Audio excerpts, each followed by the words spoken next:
الحمد للہ رب العالمین والصلاة والسلام علی الانبیاء والمرسلین اعوذ باللہ من الشیطان الرجیم بسم اللہ الرحمن الرحیم رب اشرح لی صدری ویسر لی امری واحلل عقدۃ من لسانی یفقہوا قولی واجعل لی وزیرا من اہلی۔ محترم سامعین کرام، السلام علیکم ورحمۃ اللہ وبرکاتہ۔ اللہ کے فضل و کرم سے اور اس کی توفیق سے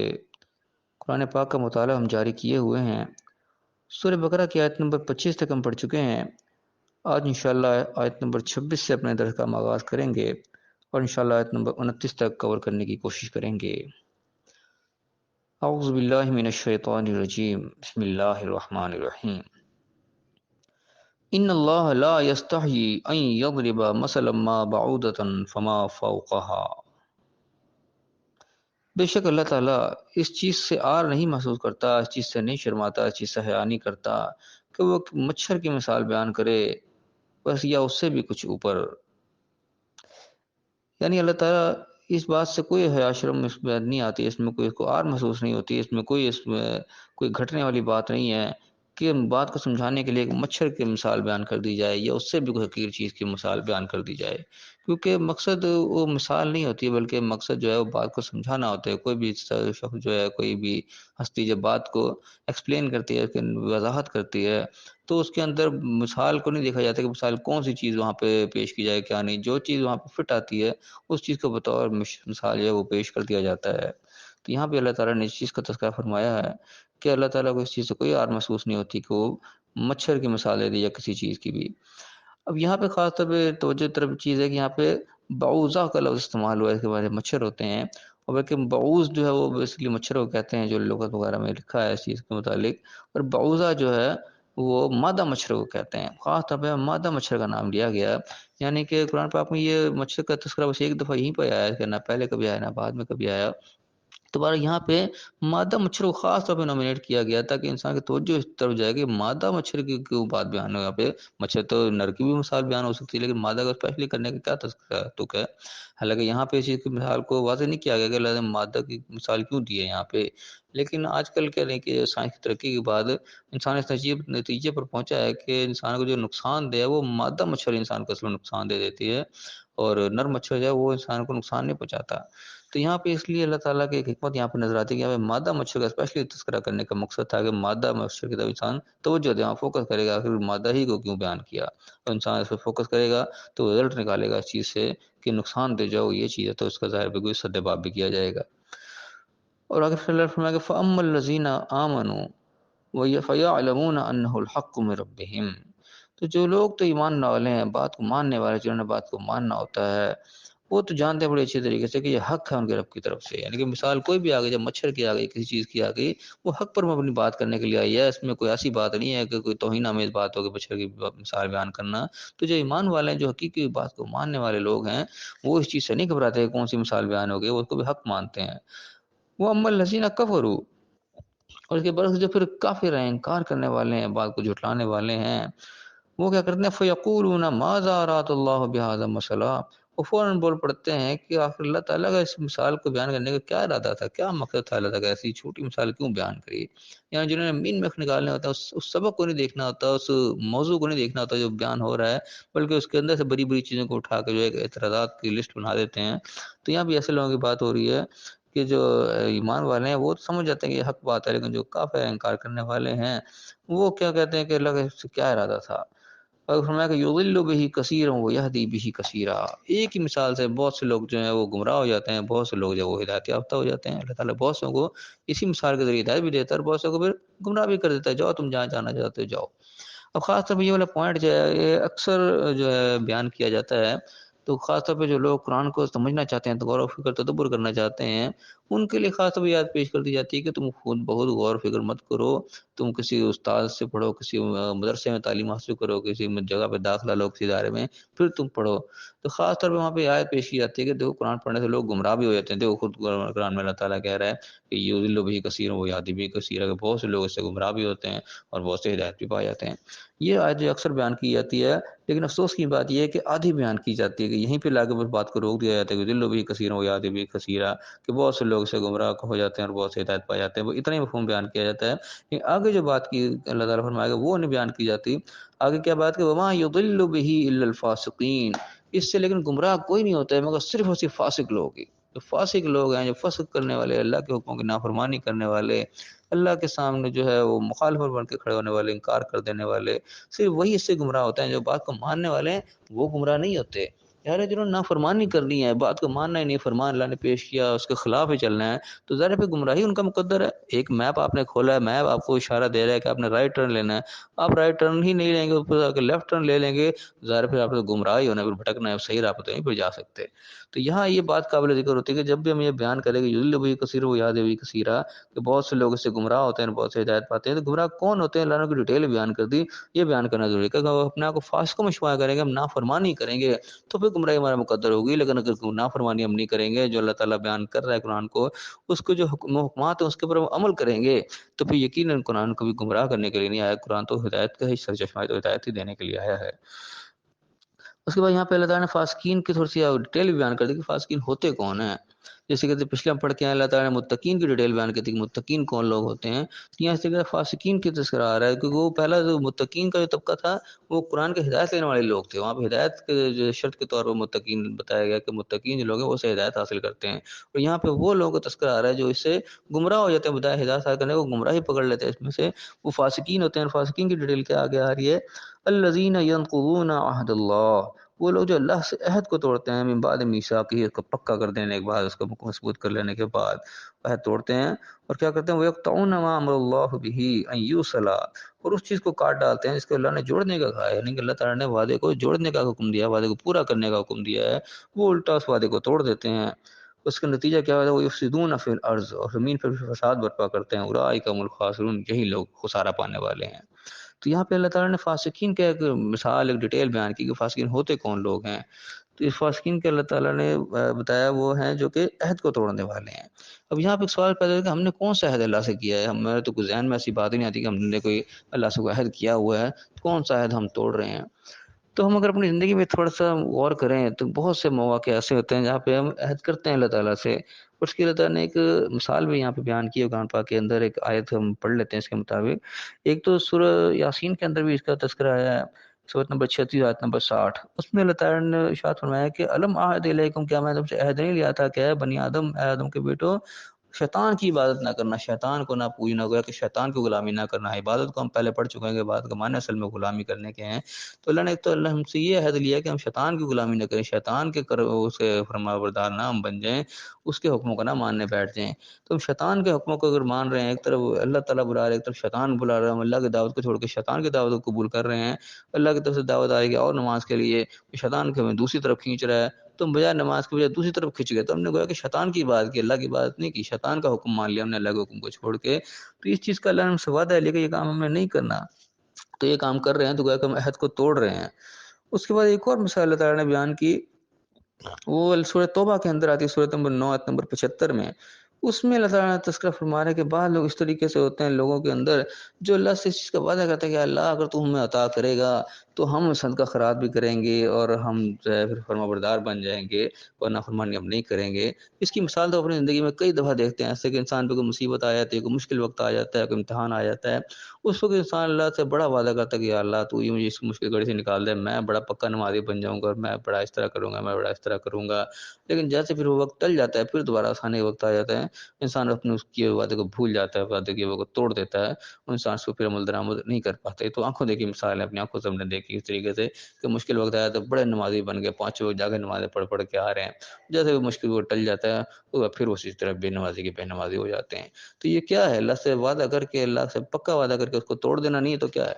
تو یہ جو لوگ اس روش پہ چلتے ہیں، اللہ سے کیے وعدے کو توڑ دیتے ہیں، ایسے لوگ پھر فاسقین کے اندر شامل ہیں۔ اور پھر جب اس طریقے کا انسان کام کرتا ہے، جب وعدہ کیا ہوا اس کو توڑ دیتا ہے، جب اللہ سے وعدہ توڑ دیتا ہے وہ انسانوں سے بھی توڑتا ہے، اس کی خصلت بن جاتی ہے نا، جو اللہ سے وعدہ نہیں نبھا رہا تو انسان سے وہ کیا نبھائے گا؟ تو انسان سے وعدہ توڑنے کے بعد کیا نتیجہ ہوتا ہے کہ فساد فی الارض ہو جاتا ہے، زمین کے اندر بھی فساد برپا ہو جاتا ہے۔ آپ نے کسی سے قول و قرار کیا کہ وعدہ کیا جب میں فلانے وقت پہ آپ کے پاس آؤں گا یا فلانے دن آپ کو میں اتنے پیسے دے دوں گا، آپ اس کے وعدے کو پورا نہیں کریں گے، اس کا نتیجہ کیا نکلے گا؟ وہ آپ سے آدمی ڈیمانڈ کرے گا، اس کے وعدے کو پورا نہیں کیا ہوا ہوگا تو یقیناً اس کے ذریعے سے پھر وہ فساد جو پیدا ہونا شروع ہو جائے گا، ایک لڑائی جھگڑے کا ماحول بن جائے گا۔ تو یہ وہ لوگ ہیں جو فاسقین میں شامل ہوتے ہیں۔ ایسے فاسقین پھر وہ قرآن سے بھی ہدایت نہیں حاصل کرتے، کیونکہ قرآن تو ہدایت دے رہا ہے وعدہ پورا کرنے کی، جو وعدہ توڑ رہے ہیں وہ سمجھو اس کو ہدایت حاصل نہیں کر رہے، تو ہدایت نہیں حاصل کرے گا تو ظاہر ہے پھر وہ گمراہی ہوگا۔ تو یہ یعنی کہ اس بات کا مکمل ڈیٹیل آتی ہے کہ یضل بھی کثیر و یہدی بھی کثیر کے اندر یہ غور طرف چیز ہے کہ قرآن گمراہ کرنے کے لیے نہیں آیا، قرآن ہدایت ہی دیتا ہے، لیکن گمراہ اس سے کون ہو جاتے ہیں؟ جو فاسق ہو جاتے ہیں، خود اللہ کے وعدوں کو توڑنے والے ہو جاتے ہیں، خود اللہ کے نافرمان بن جاتے ہیں، ظاہر ہے ان کے مقدر میں پھر گمراہی کے سوا کچھ نہیں ہے۔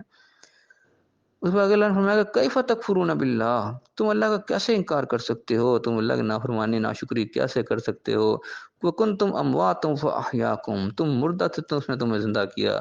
ثم یمیتکم، پھر وہ تمہیں مار دے گا، ثم یحییکم، پھر تمہیں زندہ کرے گا، ثم الیہ ترجعون، پھر اسی کی طرف تم نے لوٹ کر جانا ہے۔ یعنی کہ اول بھی اللہ ہی ہمارے سامنے ہے، بعد میں اللہ ہمارے سامنے ہونا ہے، ہم اللہ سے بھاگ کر جائیں گے کہاں؟ اس کی نافرمانی کریں گے، اس کی ناشکری کریں گے، اور ہمارا ٹھکانہ کون سا ہے؟ پھر جا کے کون ہمیں پناہ دے گا؟ کوئی پناہ لینے کی جگہ ہے ہمارے پاس؟ اللہ تعالیٰ نے شروع سے انت تک بتایا۔ اور ایک اور طرف بات یہ چیز ہے کہ اللہ تعالیٰ نے اس زندگی سے پہلے جو زندگی ہے، اس کے بعد انسان دنیا میں آ رہا ہے، اس کو بھی موت سے تعبیر کیا ہے، یعنی کہ انسان ایک قسم کا مردہ تھا، مردہ سے اللہ نے کو زندہ کیا ہے، زندہ سے پھر مردہ کرے گا، مردہ کے بعد پھر اٹھائے گا۔ یعنی کہ یہ اس وقت ہم زندگی جی رہے ہیں، اس سے پچھلا جو ہمارا معاملہ ہے جس سے ہم اس دنیا میں اندر پیدا ہوئے ہیں، اس کو بھی اللہ نے موت سے ہی تعبیر کیا کہ وہ بھی موت کا ہی منظر ہے۔ سوچنے کی بات ہے کہ اس دنیا کے آنے سے پہلے ہم کتنا عرصہ کہاں موت کی زندگی ہم نے گزاری، کدھر موت میں رہے ہیں ہمیں کچھ یاد نہیں ہے۔ یعنی کب اللہ نے روحیں بنائی تھی، کتنا عرصہ ہو گیا، یعنی کہ دنیا کو چلتے ہوئے ہزاروں سال ہو گئے، تو اتنے ہزاروں سال ہم پیچھے کی جو زندگی ہے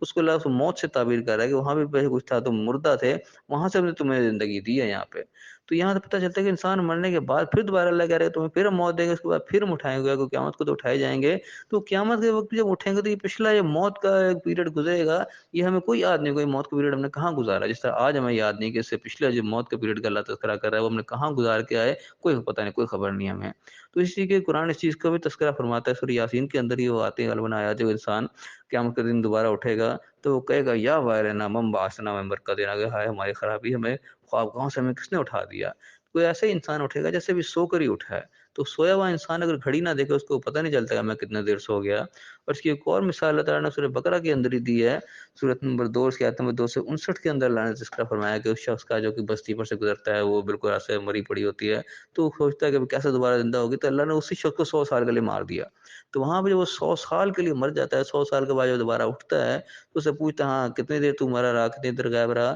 وہ کہتا ہے ایک دن یا دن کا کچھ حصہ ہوگا، یعنی 100 سال اس کو ایک آدھا دن ہی محسوس ہو رہے ہیں۔ تو یہاں پتہ چلتا ہے کہ موت والا وقت جو ہے کتنا وقت گزرے گا انسان کو کوئی پتہ نہیں ہوتا، اور اس آیت سے یہ پتہ چل رہا ہے کہ دنیا سے آنے سے پہلے کا جو ہمارا ٹائم وہ بھی موت سے تعبیر کیا جا رہا ہے، اس موت ہمیں کچھ یاد نہیں ہے۔ تو اس سے پتہ چلتا ہے کہ موت کے بعد بھی ہم دوبارہ جب قیامت کے دن اٹھیں گے تو اس طرح یہ بیچ کا موت کا پیریڈ جو ہے وہ چاہے سینکڑوں ہزاروں سال کا ہوگا، اس کا پتہ کچھ نہیں چلے گا کہاں گیا وہ۔ تو اسی لیے انسان اٹھتے کہے گا مجھے خوابگاہ سے کس نے اٹھا دیا، وہ ایسا ہی جیسے بس ابھی سویا تھا اور سو کے اٹھ گیا۔